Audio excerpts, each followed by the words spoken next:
மகாராஷ்டிரா, ஜார்க்கண்ட் ஆகிய 2 அரசியல் முக்கியத்துவம் வாய்ந்த மாநிலங்களுக்கான தேர்தல் நடந்திருக்கிறது. ஜார்க்கண்டில் 2ஆம் கட்ட தேர்தல் நடந்திருக்கிறது. அதே போன்று மகாராஷ்டிராவில் ஒரே கட்டமாக தேர்தல் நடந்திருக்கிறது. இதனுடைய முடிவுகள் என்னவாக இருக்கும் என்பது மிகுந்த எதிர்பார்ப்பிற்கு உள்ளாக இருக்கிறது. ஏனென்றால் மகாராஷ்டிராவை பொறுத்தவரைக்கும் பிரதான கட்சிகள் 2 பிரிவுகளாக பிரிந்து ஒரு பிரிவு பாஜகவுடனும் மற்றொரு பிரிவு காங்கிரசுடனும் இருக்கிறது. அதே போன்று அந்த பிரிவுக்கு பிறகு மக்களவை தேர்தலை சந்தித்திருந்தாலும் சட்டப்பேரவை தேர்தலில் அதே போன்ற ஒரு பாதிப்பு அல்லது தாக்கம் இருக்குமா என்ற ஒரு கேள்வி எழுந்திருக்கிறது. அதற்கு விடையாக இந்த சட்டமன்ற தேர்தல் முடிவுகள் இருக்கலாம். அதே போன்று அங்கு ரிசர்வேஷன் சார்ந்த பல்வேறு சிக்கல்கள் சென்று கொண்டிருக்கின்றன. இது மகாராஷ்டிர தேர்தல். ஜார்க்கண்டை எடுத்துக்கொண்டால் அங்கு முதலமைச்சராக அப்போது இருந்த ஹேமந்த் சோரன், தற்போதைக்கும் அவர்தான் முதலமைச்சர், அவர் அப்போது கைது செய்யப்பட்டார். அதற்கு பிறகு முதலமைச்சர் மாற்றம், அதில் ஏற்பட்ட அதிருப்திகள் என்று பல்வேறு விஷயங்கள் சென்று கொண்டிருக்கின்றன. ஒரு ட்ரைபல் ஸ்டேட்டாக அறியப்படக்கூடிய ஜார்க்கண்டில் யார் தன்னுடைய பலத்தை நிரூபிக்க போகிறார்கள் என்பதும் கேள்விக்குள்ளாக இருக்கிறது. இதனுடைய தேர்தலுக்கு பிந்தைய கருத்து கணிப்பு முடிவுகள் வெளியாகவிருக்கின்றன. அது பற்றிய ஒரு அலசல் தான் இது. இதில் நம்மோடு அரசியல் விமர்சகர் திரு சுமந்த் சி ராமன் இணைந்திருக்கிறார். அதே போன்று பத்திரிகையாளர் திரு அரவிந்த் குணசேகரம் நம்மோடு விரைவில் இணைவிருக்கிறார். முதலில் திரு சுமந்த் சி ராமனிடம் பேசலாம். வணக்கம் சார். இப்போ மகாராஷ்டிரா தேர்தலை முதல்ல நாம எடுத்துக்கலாம். இப்போ இந்த தேர்தலில் 2024 தேர்தலோட முடிவுகள் மக்களவை தேர்தலோட பிரதிபலிப்பு இருக்கும் அப்படின்னு நினைக்கிறீங்களா, அல்லது சட்டப்பேரவை தேர்தல் 2019 நடந்ததோட பிரதிபலிப்பு தான் இருக்கும்னு நினைக்கிறீங்களா? இதை போன்று ஒரு சமீப காலத்துல யார் வெற்றி பெறுவார்கள் என்று கூறவே முடியாத ஒரு தேர்தலாக இது அமைந்திருக்கிறது. இதற்கு பல காரணங்கள் இருக்கு. ஒன்று அப்கோர்ஸ் இந்த 2024 மகாராஷ்டிராவில் நடந்த பாராளுமன்ற தேர்தலில் காங்கிரஸ் தலைமையில் போட்டியிட்ட MBA ஒரு மகத்தான வெற்றி பெறக்கூடிய ஒரு நிலையில இருந்தார். ஆனால் இது ஒரு சட்டப்பேரவை தேர்தல், அதனால அதே சென்டிமெண்ட் அதே மூடு இது நீடிக்குமா தெரியாது. ரெண்டாவது, யார் பக்கம் இருக்கிறார்கள் என்றே தெரியாது. இப்ப காங்கிரஸ் ஒரு பக்கம் இருக்கு, பிஜேபி ஒரு பக்கம் இருக்கு, அவ்வளவுதான். இதை தாண்டி NCPல 2 பிரிவுகளும் இந்த பக்கம் இருக்கிறவங்க அந்த பக்கம் போகலாம் தேர்தலுக்கு பிறகு, அதே மாதிரி அந்த பக்கம் இருக்கிறவங்க இந்த பக்கம் வரலாம். சேம் ஃபார் சிவசேனா இப்போ ஒரு வேளை உத்தவ் தாக்கரே தலைமையில் சேனா UBT சிறப்பாக செய்யுது. நான் ஷிண்டே பக்கம் இருக்கக்கூடிய பலர் இந்த பக்கம் வரதுக்கான வாய்ப்பு இருக்கு. எங்கள் தாய் அமைப்புக்கு நாங்கள் வந்து விட்டோம்னு சொல்லி. சோ இதை என்னை பொறுத்த வரைக்கும் ஏதேனும் ஒரு அணி ஒரு மிகப்பெரிய வெற்றியை பெற்றாலே தவிர நிச்சயமாக இது தேர்தலுக்கு பிறகு முடிவு செய்யப்படக்கூடிய ஒரு தேர்தல் ஆக கூட இருக்கும். அதாவது தேர்தலுக்கு பிறகுனா இந்த ரிசல்ட் ஒரு வாரம் 10 நாளைக்கு கழிச்சு ஹார்ஸ் ட்ரேடிங், ரிசார்ட்டுக்கு போறது, அதெல்லாம் வருவதற்கான ஒரு சாத்தியக்கூறு இருக்கு. ரெண்டாவது, மகாராஷ்டிரா விகாஸ் அகாடி அவர்கள் அதாவது காங்கிரஸ், சிவசேனா UBTயும் NCP சரத்பவாரும் இணைந்து போட்டியிடக்கூடிய அந்த MBA அப்படிங்கிறது கொஞ்சம் ஒரு மெஜாரிட்டி, நேரோ மெஜாரிட்டி வந்தாலோ இல்ல மெஜாரிட்டிக்கு ஒரு 2 சீட்டு 3 சீட்டு 5 சீட்டு கம்மியாக இருந்தாலோ அவர்கள் புழக்கப்படுவார். பிஜேபி பூந்து எப்படியும் அதே மாதிரி பிஜேபி அணி மகா யுத்தி, அதாவது Shiv Sena Eknath Shinde, NCP Ajit Pawar and BJP, இவர்கள் ஒருவேளை ஒரு 10 சீட்டோ 15 சீட்டோ 20 சீட்டோ மெஜாரிட்டிக்கு குறைவாக இருந்தால் உறுதியாக அந்த மெஜாரிட்டியை அவங்க பெற்றுடுவாங்க. எப்படி பெறுவாங்கிறது நமக்கு எல்லாருக்குமே பார்த்துட்டு இருக்கோம். பல ஸ்டேட்ல எப்படி வாங்குறாங்க அப்படிங்கிறது, அந்த மெஜாரிட்டியை அப்படிங்கிறது நம்ம பார்க்கணும். ஸோ இது ஒரு மிக முக்கியமான ஒரு பேட்டிலாக நான் பார்க்கிறேன். ஏன்னா இந்த தேர்தலில் ஒரு டிசைசிவ் வேர்டிக்ட், ஒரு தீர்க்கமான ஒரு முடிவை மகாராஷ்டிரா வாக்காளர்கள் அளித்தால் அது நாட்டுக்கே ஒரு பெரிய சிக்னல். இல்ல திருப்பியும் குழம்பி போய் லோக்கல். இதுல இன்னொரு மிக முக்கியமான விஷயம், இந்த அதிருப்தியாளர்கள் போட்டியிடக்கூடிய தொகுதிகள் கிட்டத்தட்ட 30-35 தொகுதிகள்ல நோன் ரிபல்ஸ், அதாவது அந்த கட்சியே ஆனா அவங்க சுயேட்சை வேட்பாளராக போட்டியிட்டுக் கொண்டிருக்கிறார்கள். இதுல இன்னொரு கொடுமை என்னன்னா, எதிர் அணியே அந்த ரிபலுக்கு ஆதரவு கொடுக்கிற மாதிரி ஒரு சிச்சுவேஷன் இருக்கு. அவங்க கேண்டிடேட்டே டல் பண்ணிட்டு இந்த ரிபல் கேண்டிடேட்டுக்கு அவங்களுக்கு ஆதரவு கொடுக்கிற மாதிரி இருக்கு. ஸோ இதையெல்லாம் வந்து நம்ம எக்ஸிட் போல் எல்லாம் வந்து நம்ம பெருசா பாராளுமன்ற தேர்தல்ல எவ்வளவு சூப்பரா கொடுத்தாங்கன்னு நம்ம பார்த்தோம். அதே மாதிரி ஹரியானாலேயே எப்படி சூப்பரா கொடுத்தானுங்க. ரெண்டுத்திலையும் மிகவும் தவறான ஒரு முடிவைத்தான் கணிப்பைத்தான் அவர்களால் முடிந்தது. அதனால இதெல்லாம் வந்து நம்ம ரொம்ப சீரியஸா எடுத்துக்க வேண்டாம். அதுவும் இந்த மாதிரி ஒரு க்ளோஸ் ரேஸ்ல சில போல்ஸ்டர்ஸ் எப்பவுமே பிஜேபி ஜெயிக்குங்கிறத முன்னாடியே கொடுத்துருவாங்க. அது எக்ஸிட் போல்னு ஒரு பேச்சுக்காக ஒண்ணு, ஏன்னா முதலியே கொடுத்தா அது எக்ஸிட் போல்னு சொல்ல முடியாது. பட் இந்த ஃபிகர்ஸ் எல்லாம் முன்னாடியே இருக்கு. நான் இந்த சிபாலஜியில கிட்டத்தட்ட 20 ஆண்டு காலம் அனுபவம். இது எப்படி செய்யறாங்க, இதனாலதான் இது வருத்தம் என்னன்னா தேர்தல் ஆணையம் இதை முறைப்படுத்துவதற்கு எந்த முயற்சியும் எடுக்கவில்லை. சோ சில போல்ஸ்டர்ஸ் வந்து அதாவது இது வந்து ஒரு நரேட்டிவ் செட்டிங். இது எதுக்காக இந்த மாதிரி கொடுக்குறாங்கன்னா, ஒருவேளை பிஜேபி நாளைக்கு இப்ப 150 170ங்கிறது மெஜாரிட்டி, 144 45 வந்தா மெஜாரிட்டி. இப்போ ஒரு மேட்ரிக்ஸ் என்ற ஒரு நிறுவனம் வெளியிட்டிருக்கக்கூடிய அந்த தேர்தலுக்கு பிந்தைய கருத்து கணிப்பிலும் கூட பாஜக கூட்டணிக்கு 150 170 வரைக்கும் கிடைக்க வாய்ப்பு இருக்கிறது என்று சொல்லியிருக்கிறார்கள். மற்றொரு நிறுவனம் பிமார்க் 137 157 வரைக்கும் பாஜக கூட்டணிக்கு கிடைக்க வாய்ப்பு இருக்கிறது என்றும், காங்கிரஸ் கூட்டணிக்கு 126 146 வரை கிடைப்பதற்கு வாய்ப்பு இருக்கிறது என்றும் சொல்லியிருக்கிறார்கள். இதுவரைக்கும் வந்திருக்கக்கூடிய இந்த கணிப்பும் பாஜக கூட்டணிக்கு சாதகமான ஒரு நம்பர்ஸ் தான் வந்திருக்கு அப்படின்னு பார்க்கலாம். ஆனா நீங்க சொன்ன அந்த மெஜாரிட்டி தான் அப்படிதான் வரணும். அவங்கள பொறுத்த வரைக்கும் அப்படிதான் வரணும். அதுக்கு தானே இப்ப இந்த எக்ஸிட் போல போடுறாங்க. இப்போ 137 157 ஒருவேளை பாஜகவுக்கு 125 சீட்டு வருதுன்னு வைங்க, அது வந்து வெற்றி கிடையாது. 137 157 20 சீட்டு கம்மி. ஆனால் இது எதிர்பார்த்த ஒன்றுதான் அப்படின்னு காட்டுறதுக்கு அது வசதியா இருக்கு. நாளைக்கு அதுக்கப்புறம் வந்து உங்களுக்கு ஆட்களை பெறுவதற்கு, எம்எல்ஏக்களை வாங்குவதற்கு இதற்கெல்லாம் வசதியாக இருக்கு. ஸோ இந்த எக்ஸிட் போலை வைத்துக்கொண்டு ஒரு கணிப்பை கொடுப்பவன் பல முறை நம்ம பார்த்திருக்கிறோம், நம்மளை முட்டாளாக்கி இருக்கிறார்கள், மக்களை முட்டாளாக்கி இருக்கிறார்கள். அதனால நான் வந்து இந்த மாதிரி வர ஒரு அதுவும் இவ்வளவு நேரோவா 146 இவங்களுடைய ஹையர் எண்ட் அவங்களுடைய லோவர் எண்டை விட அதிகமா இருக்கு. ஸோ இதெல்லாம் வந்து சீரியஸாவே எடுத்துக்க முடியாது. 23ஆம் தேதி நமக்கு விடை கிடைக்கும்.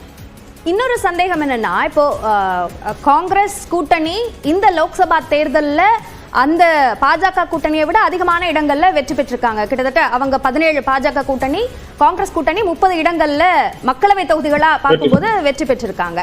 அதே மாதிரி மராத்தியர்களோட பிரச்சனை என்பது பாஜகவிற்கு எதிரான ஒரு அலையை அங்க உருவாக்கி இருக்கு, பாஜக கூட்டணிக்கு எதிரான ஒரு அலையை உருவாக்கி இருக்கு அப்படின்ற ஒரு விஷயம் இருக்கு. இதை தாண்டி பாஜகவிற்கு சாதகமான ஒரு சூழலை ஏற்படுத்தக்கூடிய அம்சங்கள்னால் மகாராஷ்டிராவில் என்னவா இருக்க முடியும்? இல்ல, அதாவது ஒரு 2-3 விஷயங்கள் பாஜக மிகவும் சாமர்த்தியமாக செய்திருக்கிறது. அதாவது ஒரு கவுண்டர் கன்சாலிடேஷன். ஒரு உதாரணத்துக்கு மராட்டா மக்கள் வந்து எல்லாரும் ஒரு பக்கம் ஓட்டு அடிச்சாங்கன்னா, ஓபிசி மக்கள் அந்த தொகுதியில் இருக்கக்கூடிய மற்ற அனைத்து சமுதாயங்களும் எதிர் அணிக்கு வாக்களிக்கிற மாதிரி ஒரு சிச்சுவேஷனை உருவாக்கி இருக்கிறாங்க. ஸோ இது வந்து ஒரு எதிர்பாராத ஒரு சூழல். எப்பவுமே வந்து மகாராஷ்டிரால அந்த இருக்கு, மராட்டா நான் மராட்டா ஓட்டு. அதே மாதிரி தலித் மக்கள் இந்த சென்ற முறை காங்கிரஸ் 2024 பாராளுமன்ற தேர்தலில் மகாராஷ்டிரால பெற்ற வெற்றிக்கு ஒரு மிக முக்கிய காரணம் தலித் மக்களினுடைய வாக்குகள். அந்த தலித் மக்களினுடைய வாக்குகள், சிறுபான்மையினர் வாக்குகள், இது வந்து ஹோல்சேலா காங்கிரஸுக்கு கூட்டணிக்கு போகுமா? இதற்கு இன்னொரு சந்தேகம் இருக்கிறது. ஏன்னா விபிஏ அப்பவும் தனியா போட்டிட்டாங்க, பட் விபிஏ வஞ்சித் பகுஜன் அகாடிங்கிறது தனியா போட்டிடுறாங்க.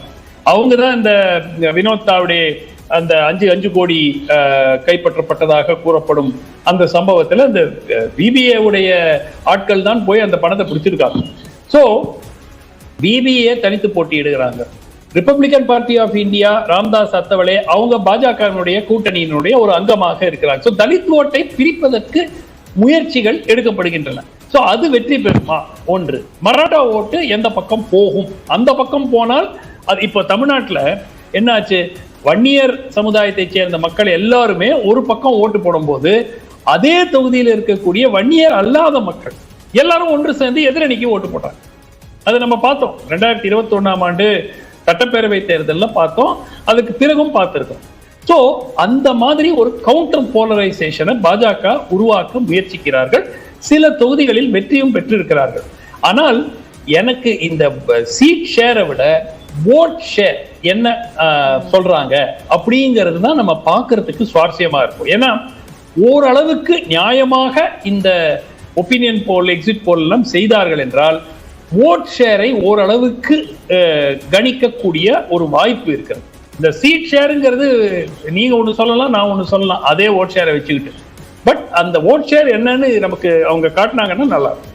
ஓகே, இப்போ இதற்கு முன்பு நடந்த சட்டமன்ற தேர்தல்கள்ல தலித் வாக்குகள், நீங்க சொன்ன மாதிரி சிறுபான்மையினர் வாக்குகள், இதை நம்பி காங்கிரஸ் கூட்டணி காய் நகர்த்தினார்கள். ஆனால் அவர்களுக்கு எதிராக சேரக்கூடிய வாக்குகள், மிக குறிப்பாக ஓபிசி வாக்குகளை கன்சாலிடேட் பண்ற வேலையை பாஜக மிக சிறப்பாக செஞ்சாங்க. அதனாலதான் இதற்கு முன்னாடி நடந்த அந்த தேர்தல்களில் பாஜக வெற்றி பெற முடிஞ்சது, சமீபத்தில் நடந்த அந்த 5 மாநில தேர்தல் எல்லாம் அப்படின்ற ஒரு விஷயம் சொல்லப்பட்டது. இங்கேயும் மகாராஷ்டிராவில் நான் மராத்தியன், நீங்க சொன்ன மாதிரி ஓபிசி வாக்குகள் அதை கன்சாலிடேட் பண்றதுலயோ, ஜார்க்கண்ட்ல நான் ட்ரைபல் வாக்குகளை கன்சாலிடேட் பண்றதுலயோ பாஜக கவனம் செலுத்தினாங்களா? இல்ல, அதாவது 2 விஷயம் இங்க தலித் மக்கள்ல பௌத்த மதத்தை கடைபிடிக்கும் மக்கள் அங்கு மகாராஷ்டிரால கணிசமான எண்ணிக்கை. ஏன்னா பாபா சாஹேப் அம்பேத்கர் உடைய மாநிலம் என்ற பேசிஸ்ல அங்கு அந்த கன்சாலிடேஷன் ஓரளவுக்கு இருக்கு.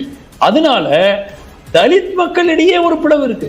இந்து சமுதாயத்தோட ஐடென்டிஃபை பண்ணி செய்து கொள்ளக்கூடிய தலித் மக்கள் அவங்க ஒரு புறமும், புத்திஸ்ட் மதத்தை பின்பற்ற தலித் மக்கள் அவங்க ஒரு புறம். சோ இது ஏன் இந்த தேர்தல் இவ்வளவு கடினமாக இருக்கிறது கணிப்பதற்கு அப்படின்னு சொன்னாக்க, அதற்கு காரணம் வருந்தத்தக்க ஒரு காரணம். ஒவ்வொரு சமுதாயத்திலும் பிளவு ஏற்பட்டு அந்த பிளவுகளை இந்த அரசியல் கட்சியோ அந்த அரசியல் கட்சியோ பயன்படுத்தி கொள்ள ஒரு முயற்சியில் ஈடுபட்டிருக்கிறார்கள். இதனால தான் இந்த தேர்தலை யார் சரியாக கணிக்கிறாங்க. இப்போ நம்ம போல்ஸ்டர்ஸ் இருக்காங்க, அவங்க தொடர்ந்து தவறா சொல்லிட்டு இருக்காங்க. ஸோ லா ஆஃப் ஆவரேஜ் வச்சாலே ஏதாவது 1-2 கரெக்டா வரதுக்கும் வாய்ப்பு இருக்கு. பட் இதை சீட் ப்ரொஜெக்ஷனை கணிப்பது, ஒன்னு மார்ஜின்ஸ் நேரோவா இருக்கலாம், 2வது ரிபெல் கேண்டிடேட்ஸ் எந்த அளவுக்கு. நான் ஒரு சிம்பிள் எக்ஸாம்பிள் சொல்றேன். 2-3 தொகுதியில பாஜக போட்டி வேட்பாளராக நிற்கக்கூடியவருக்கு சிவசேனா யூபிடிங்கிறவங்க மறைமுகமா ஆதரவு கொடுக்கிறார். பாஜக அபிஷியல் வேட்பாளருக்கு எதிராக நிற்பவர் பாஜக நபர், அவர் சுயேட்சையா போட்டியிடுறார் ரிபெல்லா. அதே மாதிரி என்சிபி சரத்பவார் பிரிவுக்கு ரிபெல் கேண்டிடேட்டா போட்டியிடுற ஓரிரு தொகுதிகளில் என்சிபி அஜித் பவார் அவருக்கு ஆதரவு கொடுக்குறாங்க. அவங்களுடைய பிஜேபி கேண்டிடேட்டோ அவங்க கேண்டிடேட்டையோ டவுன் பண்ணிட்டு. ஸோ இந்த அளவிற்கு உள்குத்துக்கள் மகாராஷ்டிராவில் நடந்து கொண்டிருக்கின்றன. நான் உண்மையாவே சொல்றேன், நான் அந்த தேர்தலை பார்க்க வியந்து போயிருக்கிறேன். இந்த அளவிற்கு ஒரு சூழ்ச்சியும், இந்த அளவிற்கு ஒரு அப்கோர்ஸ் பணத்தினுடைய ரோல் நம்ம எல்லாருக்குமே தெரியும். பணம் வாரி அனைத்து கட்சிகளும் இதுல பணத்தை வாரி இறைச்சிருக்காங்க. ஏன்னா control of Mumbai, commercial capital இதெல்லாம் இருக்கு. ஸோ இதெல்லாம் கன்சிடர் பண்ணணும். ஓகே, இப்போ இன்னொரு கருத்து கணிப்பு முடிவுகள்லையும் கூட CNN தரப்புல வெளியிடப்பட்டிருக்கக்கூடிய அந்த நம்பர்ஸ்ல பாஜக கூட்டணிக்கு 154, காங்கிரஸ் கூட்டணிக்கு 128 என்று கணிக்கப்பட்டுள்ளது. பிறர் அவர்களுக்கு 6 இடங்கள் கிடைப்பதற்கு வாய்ப்பு இருக்கு அப்படின்னு கணிக்கப்பட்டிருக்கு. இப்போ நீங்க சொல்லக்கூடிய அந்த ஸ்லைட் மார்ஜின் அப்படின்ற ஒரு வகையில தான் அந்த வித்தியாசம் மிக குறைவானதாக இருக்கு, ஆனா அது பாஜகவுக்கு சாதகமானதாக இருக்கு அப்படின்ற ஒரு கணிப்பு தான் வெளியாக இருக்கிறத பார்க்க முடியுது. நீங்க சொல்ற அந்த ரிபல்ஸோட ரோல் அப்படின்றது முடிவுகள் வெளியானது பிறகு அவங்களோட ரோல் ரொம்ப மிகப்பெரியதா இருக்கும்னு நினைக்கிறீங்களா? இல்ல, நிச்சயமா. அதாவது இந்த ரிபெல்ஸ்ல எத்தனை பேர் வெற்றி பெறுவார்கள் என்பதை பார்ப்பதை விட வேற யாராவது வெற்றி பெறுவதற்கு எப்படி உதவி இருக்கிறார்கள் தான் நம்ம ரொம்ப முக்கியமா பார்க்கணும். சோ இப்போ உதாரணத்துக்கு ஜார்க்கண்ட்ல ஒரு தேர்தல் நடக்குது. 2வது டேர்ன் அவுட்டும் மகாராஷ்டிரால ரொம்ப கம்மியா இருக்கு. 5 மணி வரை 58%. யூஸ்வலா ஒரு ஸ்டேட்டுக்கு அப்கோர்ஸ் இது ஒரு 66-67% போகும். அதுல 6 மணி வரைக்கும் போலிங் அலௌடு. அதனால அதுக்கு பிறகு வர்ற கணக்கெல்லாம் எடுத்தாங்கன்னா ஒரு 66-67% போகும். ஆனால் இது ஒரு ஹை டேர்ன் அவுட் அப்படின்னு யாராலையும் சொல்ல முடியாது. 2வது மும்பை போன்ற பகுதிகளில் ட்ரெடிஷனலா ரொம்ப கம்மியான வாக்காளர்கள் தான் வாக்களிப்பாங்க. இந்த முறையும் 50% 51% வாக்குகள் தான் அப் டு 5 மணி வரைக்கும் பதிவாயிருக்கு. மேபி 57, 58 முடியலாம். நம்ம சென்னை போன்ற நகரங்கள், பெங்களூர் இங்க எல்லாமே 60க்கு கீழே அந்த மாதிரி தான் வரும். சோ டர்ன் அவுட்டும் யார் வாக்களிக்கவில்லை, யார் வாக்களித்தார்கள் அப்படிங்கிறது முக்கியம், யார் வாக்களிக்கவில்லை அப்படிங்கிறது முக்கியம். சோ அதுவும் நமக்கு தெரியாது.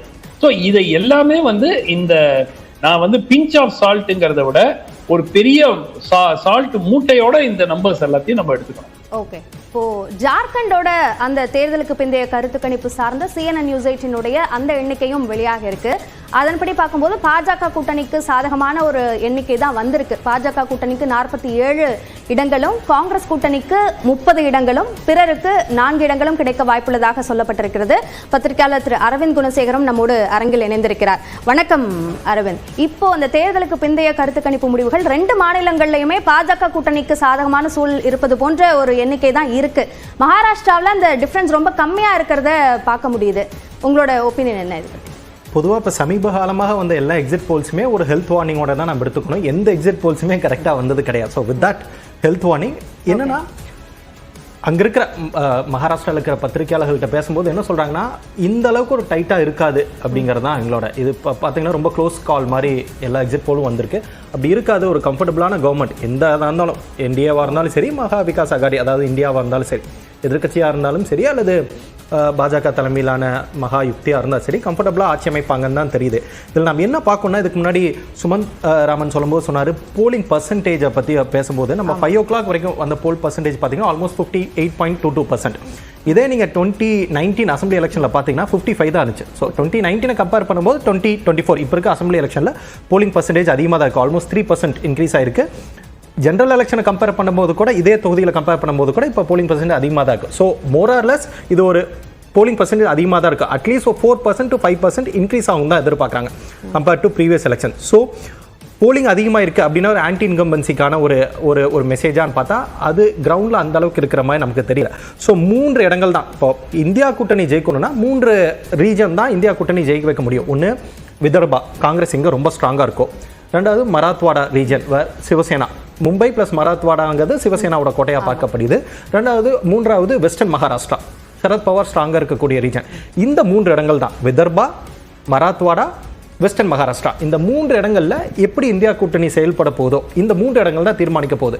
இந்த 3 இடங்களில் காங்கிரஸ் விதர்பாலையும் வெஸ்டர்ன் மகாராஷ்டிராவில் சரத் பவாரும், மும்பை ப்ளஸ் மராத்வாடா ரீஜனில் உத்தவ் தாக்கரேவும் நல்லா பெர்ஃபார்ம் பண்ணாங்கன்னா I think they can touch 160+.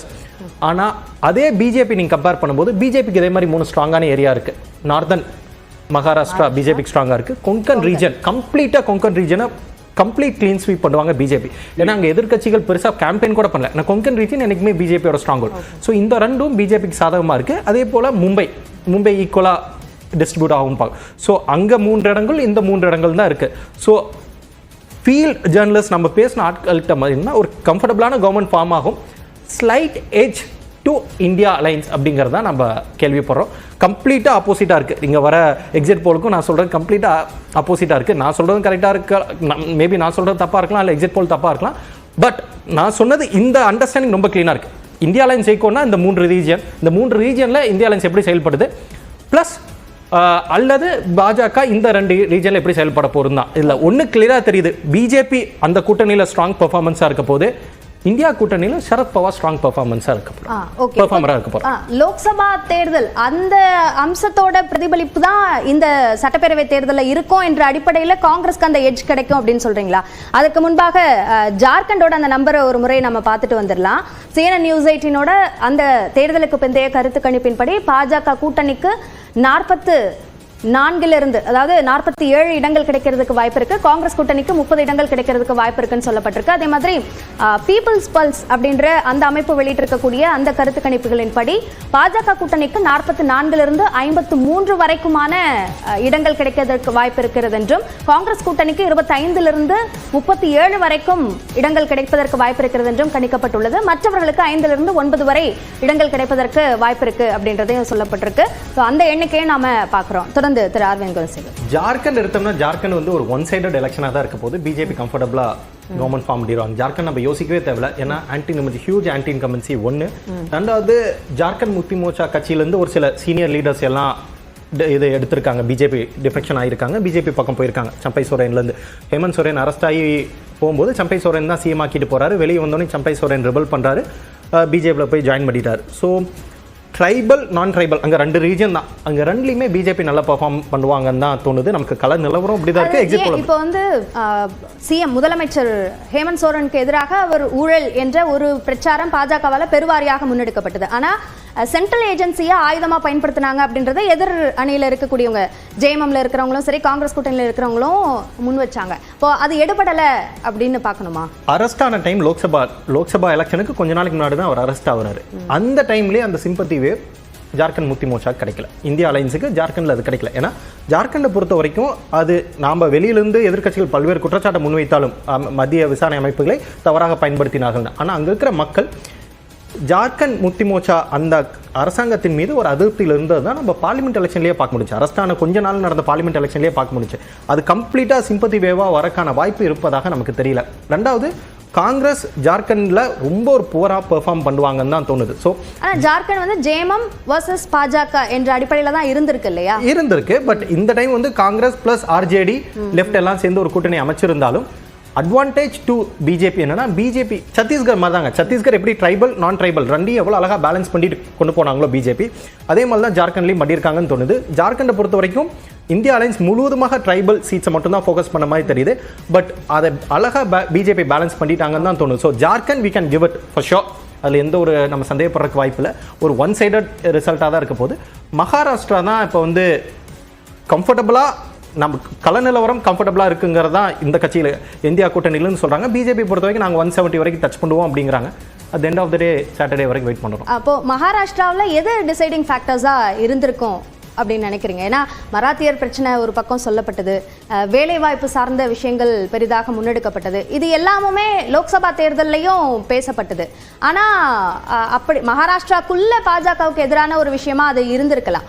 ஆனால் மற்ற தேசம் முழுக்க இந்த பிரச்சாரங்கள் எடுபடலை அப்படின்ற ஒரு விஷயம் தான் சொல்லப்பட்டது. அப்படி இருக்கும்போது மகாராஷ்டிராவில் எது காங்கிரஸ்க்கு சாதகமாக உங்களோட அந்த கணிப்பின் அடிப்படையில் எடுத்துக்கிட்டாலும் எது காங்கிரஸ்க்கு சாதகமாக போயிருக்குன்னு நினைக்கிறீங்க? காங்கிரஸோட பெருசா இந்த இந்தியா கூட்டணிக்கு தான் பார்க்கும். மகாராஷ்டிராங்கிறது காங்கிரஸ் மட்டும் பார்க்க முடியாது, இந்தியா கூட்டணி தான் பார்க்க முடியும். ஏன்னா அங்கே சிவசேனா கட்சி உடைச்சது, பிளஸ் அதே மாதிரி சரத்பவாரோட என்சிபி உடைச்சது. இந்த 2 கட்சி உடைச்சது. இந்த 2 கட்சி, அதாவது உத்தவ் தாக்கரே பிளஸ் சரத்பவார், இந்த இருவருக்குமே அந்த ஒரு சிம்பத்தி வேவ் இருந்துச்சு. நம்ம பார்லிமெண்ட் எலெக்ஷன்லையும் பார்க்க முடிச்சு. அது ஓட்டாக கன்வெர்ட் ஆயிருச்சு. பட் சிவசேனா உத்தவ் தாக்கரேவோட ஸ்ட்ரைக் ரேட் ரொம்ப புவரா இருந்தாலும் பட் இந்தியா அலைன்ஸ் நல்லா பெர்ஃபார்ம் பண்ணதுக்கான காரணம் அந்த ஒரு சிம்பத்தி ஃபேக்டர் இவங்க 2 பேருக்கு இருந்துச்சு. அசம்பிளி எலெக்ஷன்ல அந்த சிம்பத்தி ஃபேக்டர் ஏன் கம்மியா இருக்குன்னு நான் தோணுதுன்னா, பார்லிமெண்ட் எலெக்ஷன் முடிஞ்சதுக்கு அப்புறம் இந்த கவர்மெண்ட் ஏக்நாத் ஷிண்டே தலைமையிலான அரசாங்கம் வந்து பல்வேறு வெல்ஃபேர் ஸ்கீம்ஸை அனௌன்ஸ் பண்ணாங்க. குறிப்பாக 1500 ரூபா பெண்களுக்கு, அந்த மாதிரி பல்வேறு ஸ்கீம்ஸ் அனௌன்ஸ் பண்ணி தான் அந்த ஒரு ஆன்டி இன்கம்பன்சி ஃபேக்டரை நலிஃபை பண்ணணும், நெகேட் பண்ணணுங்கிறக்காக தான் தொடர்ந்து பல்வேறு ஸ்கீம்ஸ் அனௌன்ஸ் பண்ணாங்க. அது ஒரு சில இடத்துல நல்லா வேலையும் செஞ்சிருக்குன்னு தான் நம்மளால பார்க்க முடியுது. இதை தாண்டி இந்தியா கூட்டணி ஜெயிப்பதற்கு என்ன இருக்குன்னா, நான் சொன்ன மாதிரி அந்த ஒரு sympathy factor Sharad Pawar plus Uddhav Thackeray. இரண்டாவது அக்ரேரியன் கிரைசிஸ், விவசாயிகள் பிரச்சனை. குறிப்பாக அங்கே soybean plus onion plus cotton, இந்த 3 சோயாபீன், காட்டன் பிளஸ் ஆரஞ்சு, இதுதான் 3 அங்கே ரொம்ப விவசாயிகள் மிகவும் கடுமையாக பாதிக்கப்பட்டிருக்கு. இந்த 3ல இதுவும் இந்தியா கூட்டணிக்கு சாதகமா இருக்கும். அதோட பெருசா அதானி ஃபேக்டர், அங்க வந்து எல்லாமே குஜராத்துக்கு எடுத்துட்டு போறாங்க, மகாராஷ்டிரால இருந்து எல்லாமே குஜராத்துக்கு போயிருச்சு, உங்கள் வாக்கு மகாராஷ்டிராக்கு தான் கொடுக்கணும் அப்படிங்கிற ஒரு இந்தியா கூட்டணியோட ஒரு கேம்பெயினும் எடுபட்டிருக்குன்னு தான் அர்த்தம். திரு சுமன், ஜார்க்கண்ட்ல பாஜகவுக்கு தான் எட்ஜ் கிடைக்கிறதுக்கான வாய்ப்பு இருக்கு அப்படின்ற ஒரு விஷயத்த திரு அரவிந்த் குணசேகர் சொல்றாரு. இந்த தேர்தலுக்கு பிந்தைய கருத்து கணிப்போம் அப்படிதான் சொல்லப்படுது. உங்களுடைய ஒப்பீனியன் என்ன? இல்ல, அது பரவலான எதிர்பார்ப்பு பாஜக ஜார்க்கண்ட்ல ஆட்சி அமைக்கும் அப்படிங்கிறது தான். 2 மிக முக்கிய காரணங்கள். ஒன்று, பிஜேபிக்கு வந்து அங்க அந்த எங்கெல்லாம் நான் ட்ரைபல் ஓட் இருக்கோ அங்க வந்து அவர்களுக்கு ரொம்ப ரொம்ப ஸ்ட்ராங் ஒரு லீட் இருக்கு. பிளஸ் அர்பன் ஏரியாஸ் ஆஃப் இது, உதாரணத்துக்கு ராஞ்சி, ஹசாரிபாக் போன்ற இடங்கள் எல்லாம் அவங்களுக்கு ஒரு வலுவான ஒரு கோட்டையாகவே வந்து தொடர்ந்து இருந்து கொண்டிருக்கிறது. சமீபத்தில் நடந்த பாராளுமன்ற தேர்தலில் கூட அவங்க பெரும்பாலான இடங்கள் ஜார்க்கண்ட்ல பிஜேபி தான் ஜெயிச்சாங்க. ஸோ இதனால அவர்கள் plus anti incumbency, Hemant Soren வந்து கைது ஆன பிறகு ஒரு மாதம் 2 மாதம் அவருக்கு ஜாமீன் கிடைக்கல. அதுக்கு பிறகு அவர் வெளியே வராரு. வெளியே வர வரைக்கும் ஓரளவுக்கு சிம்பத்தி இருந்துச்சு. அதுல இந்த மாதிரி முதலமைச்சரை கைது பண்ணிட்டாங்க அப்படின்ட்டு. ஆனால் ஜேஎம்எம் கட்சியாக பார்க்கும்போது ரெண்டு பிரச்சனை. ஒன்று, ஊழலுடன் ஒரு கிட்டத்தட்ட ஒரு ஐடென்டிட்டி ஜேஎம்எம்க்கு இருக்கு. ரெண்டாவது, ஓவர் டிபெண்டன்ஸ் ஆன் ட்ரைபல் ஓட்டு.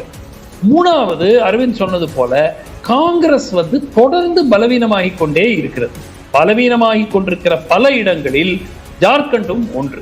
ஸோ அவர்களால் இந்த கூட்டணிக்கு எவ்வளவு வெயிட் கொண்டு வர முடியும் அப்படிங்கிறது கேள்விக்குறி.